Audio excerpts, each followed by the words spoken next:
تفتكروا الممرضة اللي بتسندك في عز وجعك ممكن تكون هي سبب موتك؟ ازاي ملاك طاهر كده بلبس ابيض ووش بريء يتحول لاكتر سفاحة دموية جوه مستشفى؟ او والله زي ما بقولكوا كده. كريستيان جيلبرت، ممرضة امريكية قتلت 30 مريض بايديها، وكل ده علشان ايه؟ تعالوا اقول لكم، تابعوا الفيديو للنهاية وانتوا هتعرفوا هي عملت كده ليه.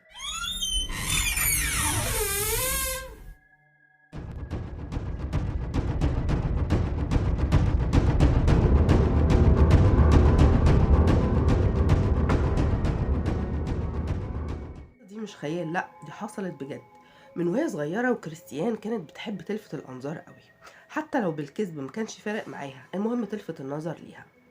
كانت بتعمل نفسها بتحاول ان هي تنتحر او بتموت، كل ده طبعا كان تمثيل عشان تلفت انتباه الناس اللي حواليها. وفي الكلية حاولت تنتحر اكتر من مرة، لدرجة ان الإدارة نفسها قالت ان هي لازم تتعالج نفسيا. ورغم كل ده اتخرجت من كلية التمريض واشتغلت سنة 1988 في مستشفى في أمريكا. في الأول كانت ممرضة مثالية جدا، بتضحك وبتهزر وبتساعد المرضى وبتدي المرضى كلهم الإحساس بالأمان. بس الحقيقة كانت جواها شيطانة متخفية في لبس ملاك. بين سنة 1990 و 1991 حصلت حاجة غريبة جدا.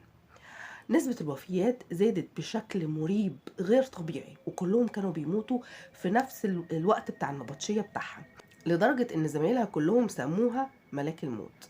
لان في النبطشية بتاعتها او في الشفت بتاعها كان دايما الناس بتموت فيه، يعني معظم حالات الوفاة كانت بتموت في نفس التوقيت اللي هي بتكون فيه في المستشفى في الشفت بتاعها.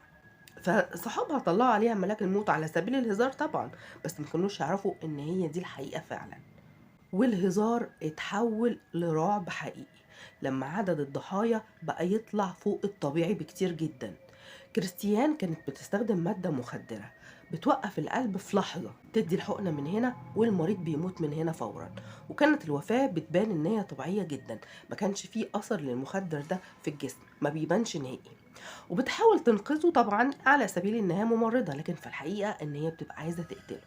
المفاجأة بقى إنها كانت على علاقة حب مع واحد شغال في نفس المستشفى. ده بقى كان شغلته في المستشفى إن هو بينقل الجثث، كل ما حد يموت يجي يشيله. أعتقد انتوا بقى إيه تخيلتوا هي بتموت الناس ليه؟ زي ما افتكرتوا كده بالظبط. تخيلوا، كانت بتموت الناس علشان تشوف حبيبها، تموت المرضى من هنا يجي هو يشيل الجثث، فطبعا بتشوفه. إدارة المستشفى اكتشفت حاجة غريبة جدا بقى. اكتشفوا إن الأدوية المخدرة اللي بتستخدمها الممرضة دي بتقل بنسبة كبيرة جدا جدا. فضلوا ورا الموضوع لحد ما اكتشفوا إن الممرضة هي اللي بتسرقها، ومن هنا فهموا إن هي اللي بتموت المرضى. وطبعا على طول قاموا مبلغين الشرطة.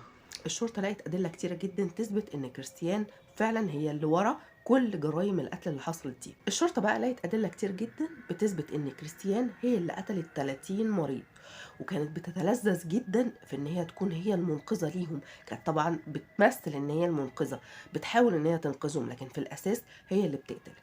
في مارس سنة 2011 القاضي نطق الحكم بالسجن المؤبد من غير أي فرصة للإفراج على كريستيان، ودي كانت نهاية ملاك الموت. طول الوقت بنبقى فاكرين ان احنا في امان، مش دايما اللي لابس ابيض بيكون ملاك، لانه ساعات بيكون شيطان بيضحك علينا واحنا بندور على طوق النجاة. اتمنى الحلقة النهاردة تكون عجبتكم، واشوفكم على خير الحلقة الجاية ان شاء الله. سلام عليكم.